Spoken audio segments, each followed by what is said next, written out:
ছাত্র আন্দোলন, যুব আন্দোলন,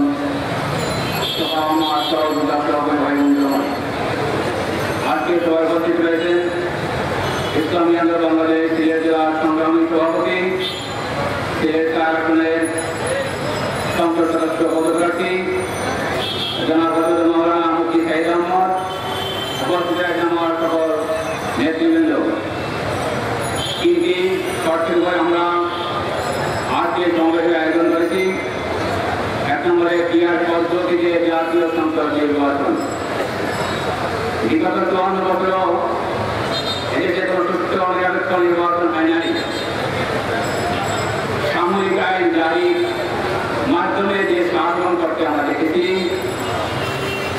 71-এ আমরা দেখেছি বিদেশ থেকে এক নেতা বাংলাদেশে কোনো শপথ অনুষ্ঠান ছাড়া 10 জানুয়ারি তিনি নিজের রাষ্ট্রপতি হিসেবে ঘোষণা দিয়েছেন। অতএব যারা বলেন একটা নির্বাচন হলেই দেশের পরিস্থিতি ঠিক হয়ে যাবে, স্বাভাবিক হয়ে যাবে, আমি তাদেরকে বলবো 111-এর পূর্বে একটি গণতান্ত্রিক সরকার ছিল, তাহলে তখন তো দেশ ঠিক মতো চলে নাই। যদি চলতো তাহলে 111 আসতো না। ডক্টর ইউনূস সাহেবের যে ইন্টারিম গভর্নমেন্ট, তার পূর্বেও নামে মাত্র একটি গণতান্ত্রিক সরকার ছিল। তারা যদি ঠিক মতো দেশ চালাতো ডক্টর ইউনূস সাহেবের আসার কোনো প্রয়োজন ছিল না। অতএব আমরা আগামী জাতীয় নির্বাচন ক্রিয়ার ক্ষেত্রে দাবি করতেছি। যারা বলেন আমরা ভোট দেবো সিলেটে, চলে যাবে চট্টগ্রামে, সম্পূর্ণ ধোঁকাবাজি ও মিথ্যা কথা। আমরা ভোট দেবো আমাদের দলীয় প্রতীকে। এই দলীয় প্রতীকে ভোট দেওয়ার পর সংখ্যার মধ্যে খারে 1% ভোট পায়, 3 জন সংসদ সদস্য প্রতিনিধিত্ব করতে পারবে। সকল দলে একটি প্রতিনিধিত্ব থাকে সংসদে। জাতীয় সংসদে বর্তমানে যে নারীদের জন্য সংরক্ষিত আসন রয়েছে, তারা কোন আইনে, কোন বিধানে, কোন ধারায় রয়েছেন? যারা বলেন আমরা পিয়ার মানি না, বিএনপি যারা বলেন, তাদের কাছে জানতে চাই আপনাদের যে নারী সংসদ সদস্য রয়েছেন সংরক্ষিত আসনে, তারা কোন আইনে রয়েছে? দেশবাসীকে আপনারা একটা সংবাদ সম্মেলন করে জানান।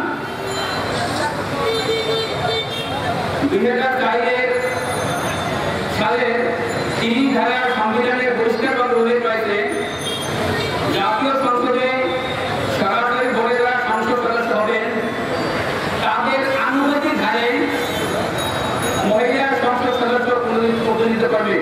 একে নামে পিয়ার। নির্বাচন কমিশনের 3-7 অনুচ্ছেদ রয়েছে যে সংখ্যাগরিষ্ঠ দলগুলো এবং রাজনৈতিক দলগুলো তাদের জোট সাথে নিয়ে যারা সংসদ সদস্য নির্বাচিত হবেন তারা পার্লামেন্টে এসে তাদের সংখ্যানুপাত ধারে সেখান থেকে মহিলা সংসদ সদস্য সংরক্ষিত আসনে নির্বাচিত হবেন। তাই পিয়ার সিস্টেম বাংলাদেশে রয়েছে, আইন রয়েছে। নির্বাচনের 3 ধারায় নির্বাচন কমিশন নিজেও জানে, তার 3 অনুচ্ছেদে পরিপূর্ণভাবে রয়েছে এই সংসদ সদস্যদের আনুগত্যিক ধারেই নারী সংসদ সদস্য নির্বাচিত হয়।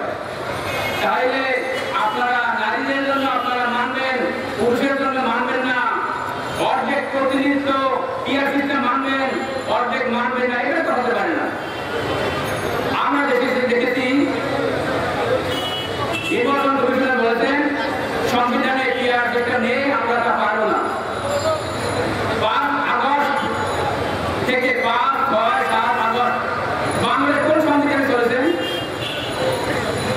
সেখানে তো 5 তারিখে 5 সংবিধান নিয়ে ভারত চলে গেলেন। তার কোন সংবিধানে চলছে?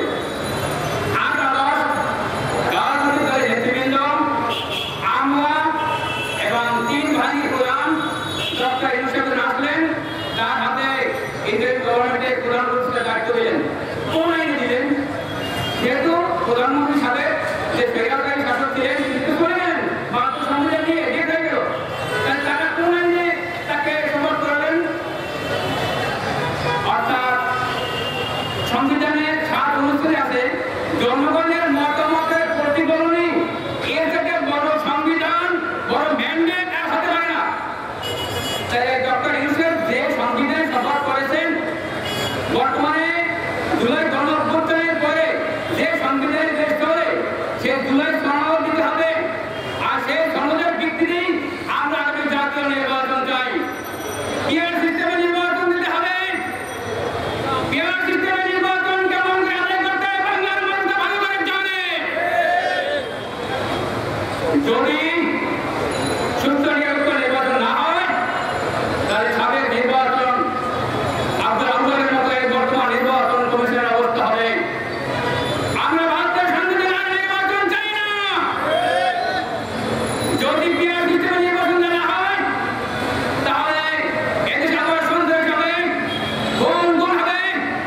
জাতীয় সংসদে সাবেক ডেপুটি স্পিকার শাহিদুল কেন্দ্রীয় চেয়ার ডিগ্রি হত্যাকারী হলো সংসদে তা হবে আমরা চাই না।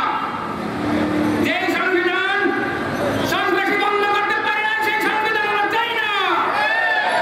যে সংবিধান দুর্নীতি বন্ধ করতে পারে না সেই সংবিধান বাংলার মানুষ চায় না। বাংলাদেশের কোন সংবিধান এখানে মানুষকে তৈরি করে হত্যা করা যায়? বাংলাদেশের কোন সংবিধান নেই মানুষকে খুন করা যায়, আগুনে পুড়িয়ে হত্যা করা যায়? যে সংবিধানে এদেশের মানুষের জানমালের নিরাপত্তা দিতে পারে না সেই সংবিধান আমরা মানি না, চাই না। আগামী জাতীয় সংসদ নির্বাচন পিয়ার সিস্টেমে দিতে হবে। ৭১% মানুষ যারা পিয়ার সিস্টেমে নির্বাচন চাচ্ছে, আমরা বর্তমান টাইম গভর্নমেন্টকে বলবো পিয়ার সিস্টেমের জন্য প্রয়োজনে গণভোটের ব্যবস্থা করুন। গণভোট যদি দেশের জনগণ পিয়ার না চায় আমরা পিয়ার চাবো না। আমার তো বিশ্বাস আগে আসলে 1%, এখন 90% মানুষের পিয়ার চায়। অতএব আগামী জাতীয় সংসদ পিয়ার সিস্টেমে দিতে হবে। আপনারা দেখেছেন নির্বাচন কমিশনের সামনে আলোচনা সভায় একটা বড় রাজনৈতিক দলের নেতৃবৃন্দ ছোট রাজনৈতিক দলের নেতাকে আক্রমণ করা হয়েছে। নির্বাচন কমিশন ব্যর্থ হয়েছে। এই নির্বাচন কমিশনের সুষ্ঠু নিরপেক্ষ নির্বাচন হতে পারে না।